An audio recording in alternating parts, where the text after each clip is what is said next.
دې هیله چې دا خپرونه ستاسې د پام وګرځي. قدرمنو اوریدونکو، په مخکینۍ خپرونه کې چې کومه خپرونه تیره شوه، ځینې حکایات د حضرت عایشې رضی الله عنها په هکله باندې چې منافقانو په هغې باندې تهمت لګولی او موږ ذکر کړل. اوس راځو دا قصه او دا واقعیت خپله د بیبي د خولې نه اورو چې بیبي عایشه رضی الله عنها څه فرمایي.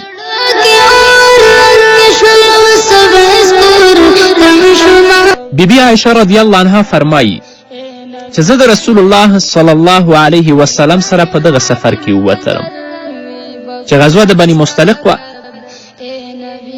او دا سفر دا په داسې حالت کې و چې تازه د حجاب او د پردې آیتونه او حکم نازل شوی و. یعنې مخکې د دې نه پرده نه وه، خو په دغه وخت کې د حجاب او د پردې حکم او آیتونه نازل شوي ول. چې کله پیغمبر علیه الصلاة وسلام سره زه په دې سفر کې ووتلم، نو د اوښ په یو بالکي او یو انډي کې زه کینولی شوم. یو طرف کې زه کېستلم، بل طرف کې به څوک بل ناست ول. محمد رسول الله صلی الله علیه وسلم دا غزوه فتح کړه. دا هغه خبرې دي چې بیبي عایشه رضی الله عنها پخپله فرمایي. رسول الله صلی الله علیه وسلم دا غزوه فتح کړه او بیرته مدینې منورې طرف ته راستون شه، حرکت یې وکړ. د مدینې منورې ته په یو پړاو کې یعنې لاره کې را روان و. د مدینې منورې په لاره کې نږدې رسول الله صلی الله علیه وسلم حکم وکړ تر څو چې دا ټوله قافله هغه کسان چې رسول الله سره په دې غزوه کې او سفر کې تړي دي په دې ځای کې واړئ او شپه وکړي. هغوی ټولو هلته واړول. بیبي عایشه فرمایي چې زه راولاړه شوم او د قضای حاجت په قصد باندې چې خپل انساني حاجت پوره کړم، د لښکر نه تمځای څخه په لږ واټن کې وړاندې لاړم. یعنې د اوښ په کومه بالکي کې چې زه ناسته وم، د دې ځای نه راکوز شوم، لږ ګوشه چیرته لاړم چې هلته قضای حاجت وکړم، او د قضای حاجت پوره کولو څخه وروسته بیرته خپل تمځای ته راستنه شوم، بیرته را روانه شوم. چې کله مې لاس د خپلې سینې ته که، نو ومې کتلې چې هغه غاړکۍ چې زما په غاړه کې وه د مریو د یمني مریو، هغه غاړکۍ زما نه ورکه شوې او ما نه پرېوتې ده. بیبي عایشه فرمایي چې زه بیرته د هغه د پلټلو او د هغه د غوښتلو پسې بیرته هماغه ځای ته ورغلم چې د خپل غاړکۍ وګورم چې زما غاړکۍ چیرته پرېوتې ده. د لږ زنګ ویستلو سره چې ما وغوښتله هغه خپل غاړکۍ مې پیدا کړه چې د هغې مرۍ شکېدلې وي. خو چې کله بیرته خپل ځای ته راغلم چې کوم تمځای و زموږ، نو هیڅوک هم هلته نه ول، ټولو حرکت کړی و، تلي ول. صحابه و کرامو سره د پیغمبر علیه الصلاة وسلام زما بالکی یا د اوښ په هغه انډي کې چې زه کېناستلم، په دې ګمان چې زه پکې ناسته یم، پر اوښ ایښی و او کوچېدلي ول، ځکه چې دغه وخت ښځې هم چندان غوښې نه درلودلې او زه وړه جنۍ یم ول، په دې نه پوهېدل چې آیا په دې کې بیبي عایشه شته نشته. زه چې کله بیرته راوګرځېدلم چې هیڅوک هم نشته دی، ټول د دې ځای نه کوچېدلي دي، تللي دي. بیبي عایشه رضی الله عنها فرمایي چې ما په دې کې مصلحت ولیده چې ښایي پیغمبر علیه الصلاة وسلام به ما پسې څوک راولیږي یا به ما پسې څوک راشي، او زه خو هم که دوی پسې منډې کم لښکر خو بیا نشم موندلی، لښکر به تلی وي. نو همالته مې په خپل تکري کې ځان ونغښته، ځان مې پکې پټ که او ډډه مې ولګوله. او د پیغمبر علیه الصلاة وسلام مبارک د عادت و چې یو صحابه وروسته د قافلې او لښکر پسې پرېښوده که څوک پاتې وي چې هغه ځان سره راپورته کي رایې ولي. چې دا ځلې پیغمبر علیه الصلاة وسلام صفوان بن معطل السلمي ته ویلي و چې ته لښکر پسې را روان اوسه او ګوره که څوک پاتې و هغه ځان سره راپورته کوه. بیبي عایشه رضی الله عنها فرمایي چې زه په دغه ځای کې خپل صادر کې او د خپل پوڼي او ټیکري کې ما ځان رانغښتی و او ناسته ومه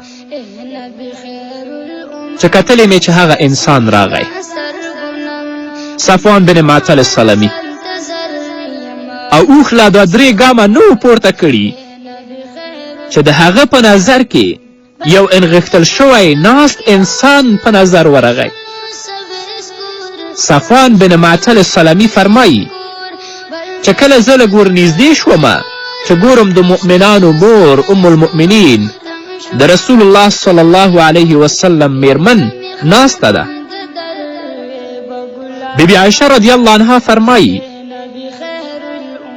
چې کله یې زه ولیدلم صفوان بن معطل سلمي نو هغه تر سخت دهشت او رعب لاندې راغی او دا الفاظ یې له خولې څخه ووتل انا لله و انا الیه راجعون. د رسول الله میرمن او دلته دا خبره یې د خولې ووتله.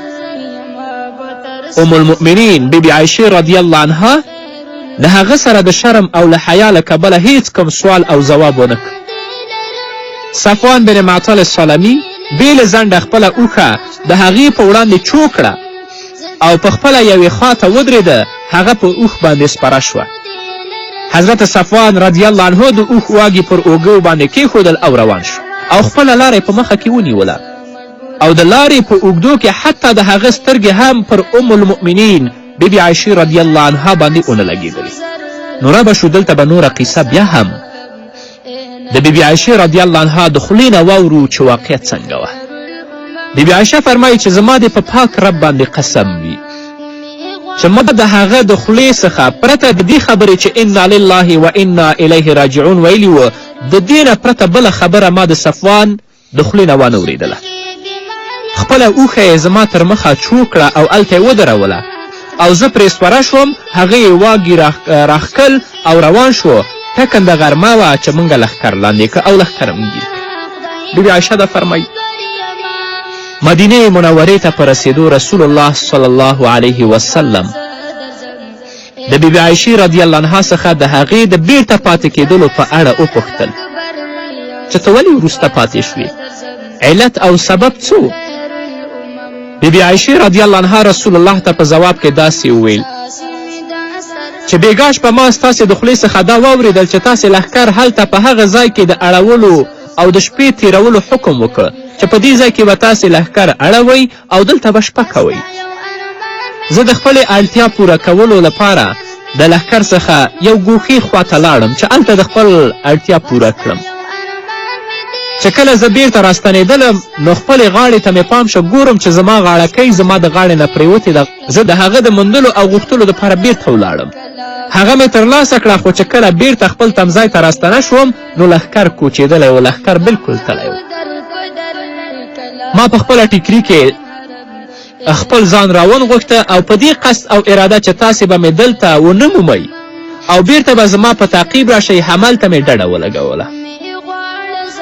په دې کې الله رب العزت په ما باندې خوب راوسته او ویده شوم چې یوازې د صفوان په همدغه غږ زه راپورته شوم چې هغه وویل انا لله و انا الیه راجعون. زه په دې آواز باندې راپورته شوم او له دې څخه پرته مې بله خبره د صفوان نه والله ما نه ده اورېدلې.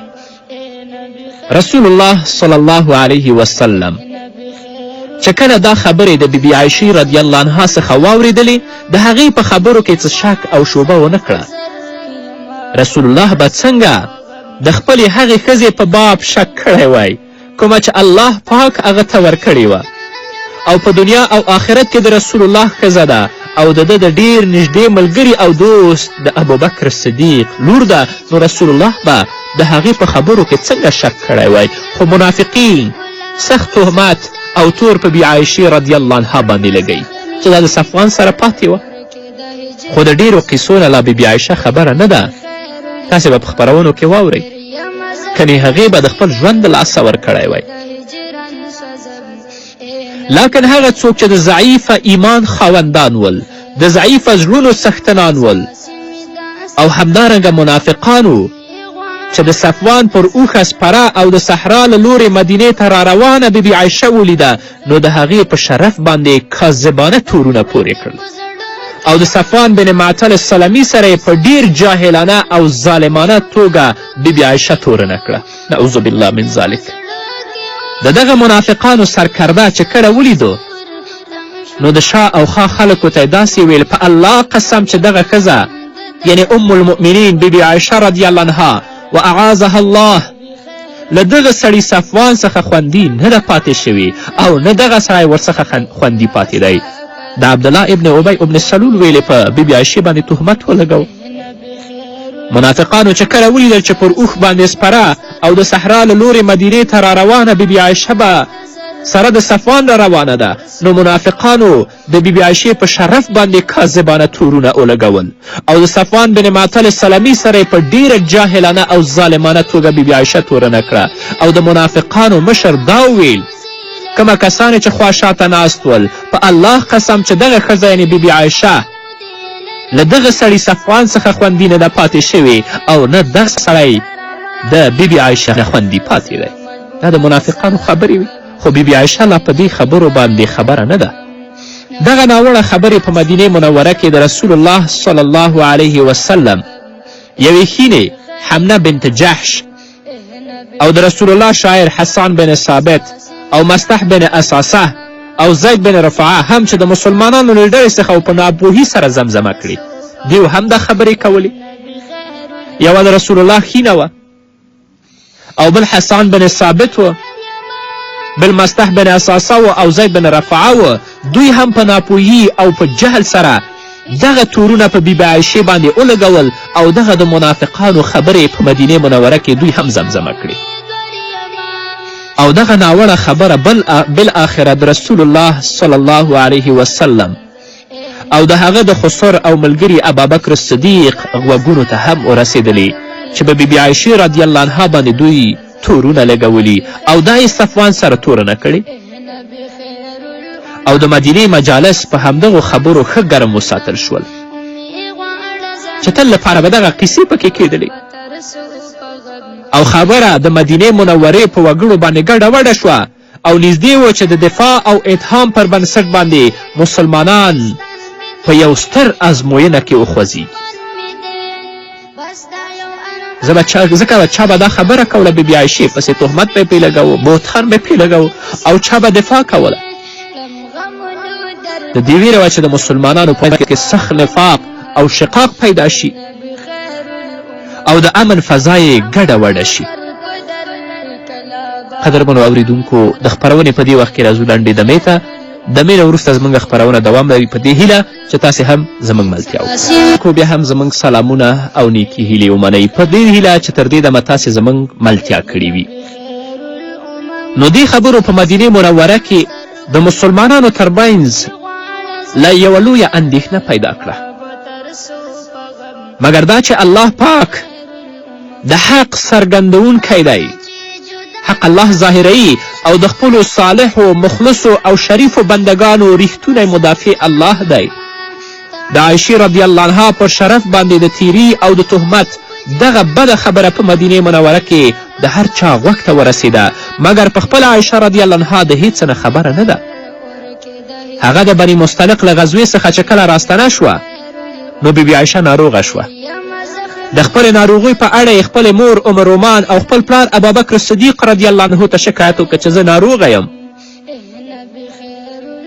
او نور نه پوهېده چې خلک د دې په اړه څه وایي، څه تهمتونه د بیبي عایشې په هکله لګوي. هغه خبره نه ده، لکن یوازې د رسول الله صلی الله علیه وسلم په نسبت یې هغه مینه او محبت چې رسول الله ورسره درلوده د پخوا په شان نه و، د رسول الله مینه ورسره کمه شوې وه.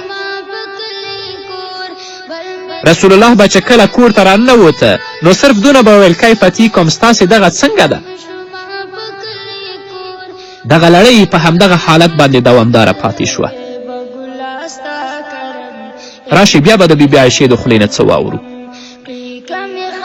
هغه فرمایي کله چې ما د خپل ځان په نسبت د رسول الله صلی الله علیه وسلم دغه وضع ولیده نو ورته مې وویل یا رسول الله که ما ته اجازه راکړې تر څو د ناروغي دغه شپې او ورځې د مور په کور کې تیرې کړم.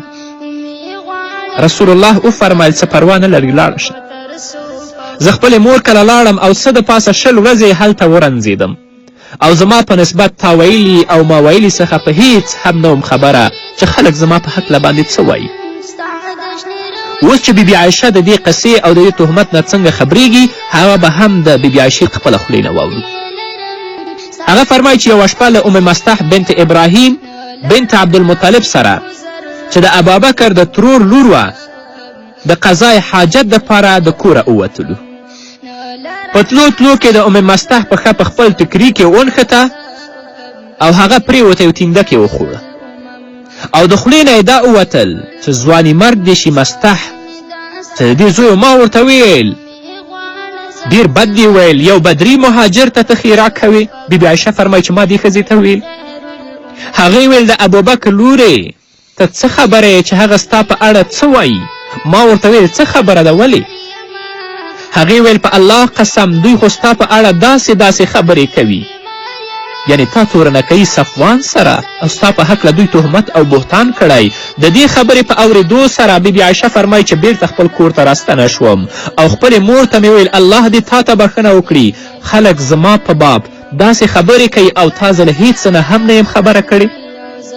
بیبي عایشه فرمایي چې زما مور راته ویل لږ ساړه خوره، ای زما لورجانې په الله قسم داسې به ډیرې کمې پیښیږي چې یوه ښایسته ښځه دی د کوم سړي په نکاح کې وي او هغه د ځان ته نورې بنې هم ولري او هغه سړی د هغه سره ډیره مینه هم ولري او نور خلک به خامخا د دې په نسبت تاویلي ماویلي کوي، خامخا به څه وایي.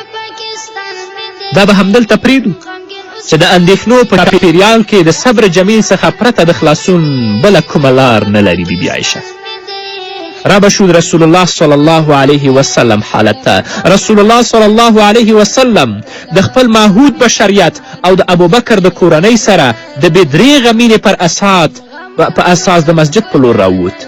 د الله حمد او ثنا څخه یې وروسته خلکو ته خطاب کې داسې ویل چې ای مسلمانانو ما ته ستاسې له یو شمېر خلکو څخه زما د اهل په رابطه اذیت او اندېښنه رسېدلې او دوی زما د اهل په نسبت ناوړه او ناحقه خبرې کوي. په الله قسم چې زه د خپل اهل په نسبت پرته له خیر څخه نور هیڅ هم نشم تصور کولی او د یو داسې سړي په نسبت خبرې چې هغه زما کور ته یعنی صفوان ښي رسول الله او د یو داسې سړي په نسبت خبرې چې هغه زما کور ته پرته له ما څخه هیڅ کله هم نه دی راغلی او زه د هغه په نسبت هم د خیر څخه پرته نور څه نشم تصور کولی.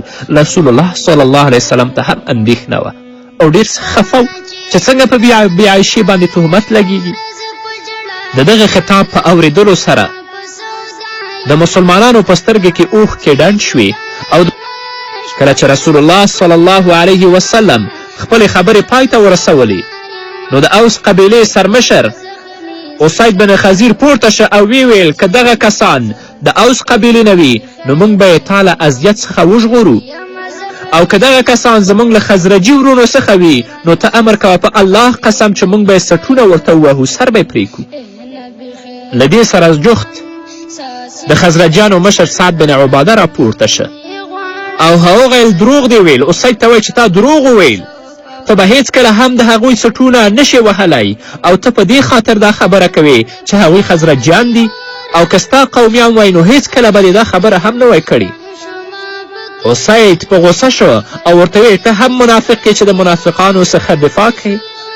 نږدې و چې د اوس او خزرج ترمنځ مړ اور بیا لمبې راپورته کړي خو د رسول الله صلی الله علیه وسلم په منځګړیتوب بیرته دوی خپل منځ کې سره غلي شول او هغه د غصې خبرې غلې کړې. رسول الله صلی الله علیه وسلم ډیر غمجن دی او ډیر اندېښمن دی. پیغمبر علیه الصلاة وسلام د خپل زوی او د خپل زوم علی ابن ابي طالب راوغوښته، همدارنګه اسامه بن زید رضی الله عنه هغه هم راوغوښت او له هغوی څخه یې مشوره وغوښتله چې آیا تاسې د بیبي عایشې رضی الله عنها په هکله باندې څه وایئ؟ اسامه بن زید خو د ابوبکر د کورنۍ ستاینه وکړه او رسول الله صلی الله علیه وسلم ته ویل چې موږ د ستا د اهل په نسبت د خیر څخه پرته نور هیڅ هم نشو تصور کولی. د ابوبکر د کورنۍ ډیره ستاینه وکړه. ستا اهل هم ستا اهل دی. علی ابن ابي طالب رضی الله عنه ورته وفرمیل چې یا رسول الله الله پاک ستا په نسبت د ښځو کومه تنګي نه ده راوستې، یعنې مطلب یې دا و چې ته عایشه پرېږده بله ښځه وکړه. نورې ښځې هم ډیرې دي. که د خپل اهل په نسبت ته کوم شک لرې نو نورې ښځې خو کمې نه دي. اوس دلته د بیبي عایشې رضی الله عنها یوه وینځه ده په نامه د بریرې باندې. حضرت علی کرم الله وجهه رسول الله ته فرمایي که د خپل اهل په نسبت له بریرې څخه معلومات ترلاسه کول غواړې نو هغه به تا ته حقیقت په ډاګه کړي، ځکه بریره همیش بیبي عایشې سره یو ځای ده. نو هغه راوغواړه د بیبي عایشې په هکله د هغې نه پوښتنه وکړه. نو قدرمنو اوریدونکو دا وه زموږ نننۍ خپرونه. چا